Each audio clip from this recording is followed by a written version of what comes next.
ओम नमो आदेश अलख निरंजन आदेश गुरुको.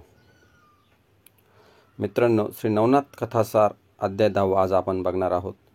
यामध्ये आपण गैनीनाथांचा मातीच्या पुतळ्यापासून जन्म कसा झाला व मधुनाथ ब्राह्मणाकडून संगोपन हे बघणार आहोत. पण त्याआधी तुम्ही माझ्या चॅनलला सबस्क्राईब केले नसेल तर सबस्क्राईब करा, लाईक करा, बेल आयकॉन दाबायला विसरू नका. कनकगिरी गावात मच्छिंद्राने गोरक्षनाथास उपदेश करून सर्व वेद शास्त्रात प्रावीण केले. 14 विद्याही त्यास पाक्या पडविल्या. सकळ अस्त्रात वाकप केले. साबरी विद्या शिकवली व सर्व देवांच्या पायावर त्यास घातले. नरशी, कालिका, म्हणदा, महिषासूर, झोटिंग, वेताळ, मारुती, श्रीराम इत्यादी दर्शन करविले. जेव्हा रामाची भेट झाली तेव्हा रामाने गोरक्षनाथास मांडीवर बसवून आशीर्वाद दिले. असो, 52 वीरांवर्तमान श्रीराम सूर्यादी करून सर्वांनी गोरक्षास वरदाने दिली व त्यास तपास बसविण्यासाठी मच्छिंद्रनाथास सांगून ते आपापल्या ठिकाणी गेले. एके दिवशी गोरक्षनाथ संजीवनी मंत्र पाठ करीत बसला होता. जवळ मच्छिंद्रनाथ नव्हता. तो एकटाच त्या ठिकाणी बसला आहे अशा संदेश गावची मुले खेळत खेळत त्याच्या जवळ गेली. ती मुळे चिखलाचा गोळा घेऊन आपसात खेळत होती.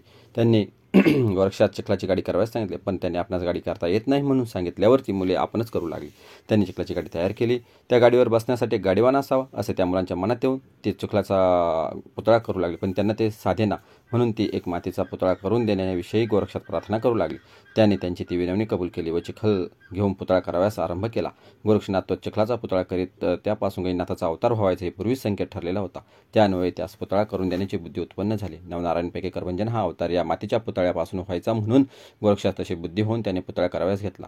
त्यावेळी मुखाने संजीवनी मंत्राचा पाठ चालला होता. पुतळा पूर्ण तयार झाला अशी संधी पाहून करभंजनाने त्यात प्रवेश केला. तेव्हा अस्थि, त्वचा, मांस, रक्त इत्यादी सर्व होऊन मनुष्याचा तेजपुंज पुतळा बनला. मग तो रडू लागला. हा आवाज सर्व असलेल्या मुलांनी ऐकला. तेव्हा गोरक्षनाथाने भूत आणले असा या मुलांना बोबाटा केला व ते लगेच सर्वजण भिवून पळून गेले. पुढे मार्गात मच्छिंद्रनाथाची भेट होताच त्याने मुलांना भिण्याचे व ओरडत लगबगीने धावण्याचे कारण विचारले व तुम्ही भिवू नका सांगितले. तेव्हा पुतळ्याच्या मजकूर मुलांनी सांगितला. मुलांचे भाषण ऐकून मच्छिंद्रनाथ विस्मयात पडला व काय चमत्कार आहे त्याने मनात आणले आणि मुलांजवळ बसवून सर्व खानाखुणा विचारून घेतल्या. मच्छिंद्रनाथास मुलांनी दुरून ठिकाण दाखवले होते. तेथून एक मुलाचा शब्द त्यास ऐकू येऊ लागला. तेव्हा हा करभंजन नारायणाचा अवतार झाला असे मच्छिंद्रनाथाने समजून मुलास उचलून घेतले व तो मार्गाने चालू लागला.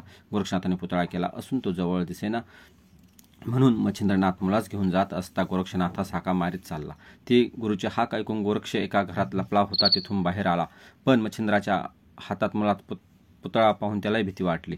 त्याची गुरुजवळ येण्याची हिंमत होईना. हे पाहून गोरक्षास भय वाटले असे मच्छिंद्रनाथ समजला. मग त्याने मुलास चिरगुटात गुंडाळून ठेवले व गोरक्षापाशी येऊन सांगितले की हा मनुष्य आहे व तो नवनारायणपैकी एक नारायणाचा अवतार आहे. मग गोरक्षानेही असा काय प्रकार झाला होता तो सांगितला.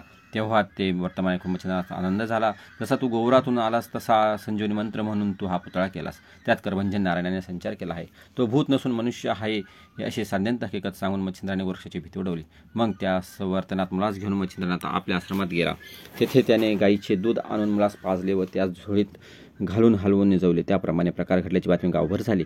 तेव्हा गावचे लोक भेटीस जाऊन मुलांची चौकशी करीत तेव्हा नाथही सर्व वृत्तांत सांगत ते ऐकून त्यांना नवल वाटे. मच्छिंद्रनाथाने आपल्या शिष्याकडून मातीचा पुतळा जिवंत करवला यास्त ब्रह्मदेवाकडून मच्छिंद्रनाथाची योग्यता विशेष होय असे जो तो बोलू लागला. तेथून पुढे तीर्थयात्रा करीत फिरताना मुलासही बरोबर नेणार असा मच्छिंद्राचा मानस पाहून त्यावेळी मुलाची अनावस्था होईल असे, मुलाच्या आई वाचून संरक्षण व्हायचे नाही म्हणून मुलास कोणाच्या तरी हवाली करा असे पुष्कळांनी मच्छिंद्रनाथास सुचवले.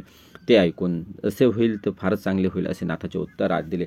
अशा तऱ्हेने मच्छिंद्रनाथाचा होकार मिळाल्यानंतर मुलास कोणाच्या तरी माथी मारावा असा गावकऱ्यांनी घाट घातला. मग मधुनाभा नावाचा एक ब्राह्मण तिथे राहत होता. त्याची गंगा ह्या नावाची स्त्री महापतिव्रता होती.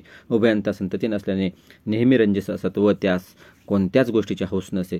ती ह्या मुलाचा प्रतिपाळ आस्थेने करतील असे जाणून त्यांच्याबद्दल सर्वांनी मनापासून मच्छिंद्राजवळ शिफारस केली. मग अशा जन्मान्य स्त्री पुरुषांच्या हातात गैनीनाथ सारखे रत्न देणे हे नाथासे प्रशस्त वाटले.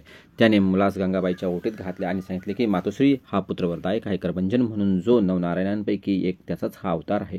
ह्याचे उत्तम रीतीने संगम कर, जेणेकरून तुझे कल्याण होईल व जगाने नावाजण्यासारखा हा निपजेल. हा पुढे कसा होईल हे मातोश्री मी तुला आता काय सांगू, पण त्याच्या सेवेसाठी मूर्तिमंत कैलासपती उतरेल. ज्याचे नाव निवृत्ती असेल त्यास अनुग्रह करेल. त्याचे नाव गहिनीनाथ असे ठेव. आम्ही त्या यात्रेत जातो. पुन्हा 12 वर्षांनी हा आमचा बाळ गोरक्षनाथास येथे येईन तेव्हा यास अनुग्रह करेल. मग मोहनास्त्र मंत्र म्हणून विभूतीने तिच्या अंगावर टाकताच तिच्या स्तनात दूध उत्पन्न झाले. मग मुलास स्तनपान करविल्यानंतर तिने गावातील सुवासिनींना बोलावून मुलास पाळण्यात घालून गैनीनाथ असे त्याचे नाव ठेवले. पुढे मच्छिंद्रनाथ काही दिवस तिथे राहिला व गावकऱ्यांची रजा घेऊन गोरक्षासह वर्तमान तो तीर्थयात्रेस गेला. जाताना गोरक्ष अजून कच्चा आहे असे मच्छिंद्रनाथात दिसून आले. मग त्याने बद्रिकेदार स्वामींच्या हवाली करून त्यास लावले. असे मनात आणून अनेक तीर्थयात्रा करीत करीत ते बद्रिकाश्रमास गेले. अशा प्रकारे आपण नवनाथ कथासार अध्यायातील 10वा अध्याय बघितला.